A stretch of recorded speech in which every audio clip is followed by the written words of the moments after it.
All right, everybody. For my problem of the week this week, I will be going over a few questions from some of the older tests because that's what I've been reviewing so far.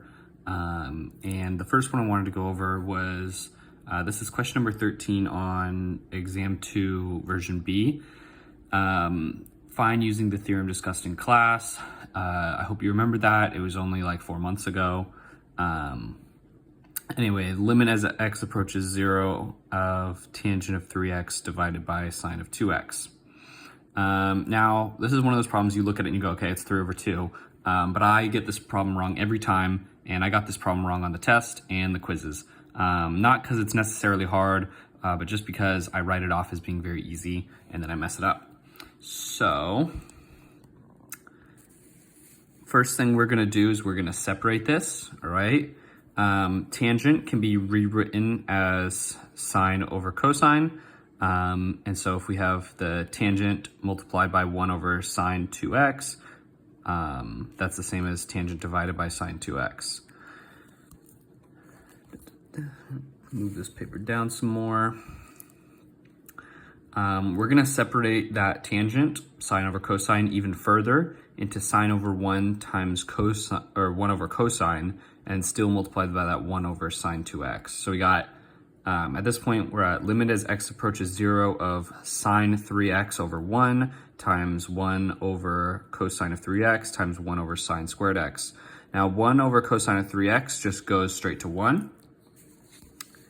And then, so when you're multiplying by 1, you really just don't have to worry about it. So we're just taking it out of the equation.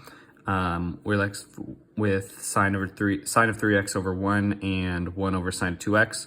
We're going to multiply those by the number that is in that is being operated on by the signs. So 2x over 2x, 3x over 3x. Those are really just fancy versions of saying multiply by 1. Now, once you multiply those out, 2x divided by sine of 2x and sine of 3x divided by 3x both just go to 1. So you're left with 3x over 1 times 1 over 2x, which is 3x over 2x, which equals 3 halves. This problem is not that hard, but do not let it trip you up, okay? If it's on the final, and you forget it, that's gonna be really embarrassing. So next we're gonna go over an epsilon delta proof. Epsilon delta proofs, once again, is another problem that's not that hard, but it's something that you have to know for calculus. It'll probably be on the final, and it's something that, I don't know about you guys, but I haven't thought about since like February. So we're going to get back into it. All right, so we have used the epsilon delta definition of a limit to prove that the limit of x approaching 3 of 5 of x minus 8 is 7, okay? So first thing we're gonna do, we gotta set up our equation. So if you remember, we have this equation here of x minus a, or sorry, the absolute value of x minus a is less than delta, which is equal to the absolute value of f of x minus L, which is less than epsilon. Now this isn't really equals to because we're proving it, but we set them equal to each other to prove this. So what we're gonna do, over here, we're gonna plug in 3 for a because 3 is our a. And then over here, we're going to bring our equation 5x minus 8 equals 7 down. Obviously, you can just subtract 7 over here to make it 5x minus 15. And that would be less than epsilon.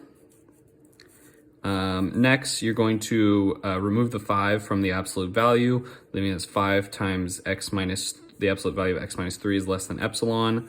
In other words, the absolute value of x minus 3 is less than epsilon over 5.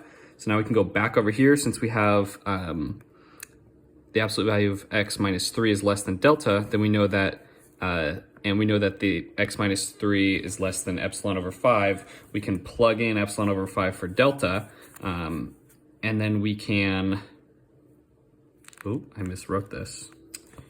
Good thing I caught myself there. Then once you multiply it by 5, you get the original equation, which is right here. And it was quite easily done. Thank you all for watching. I hope this was helpful.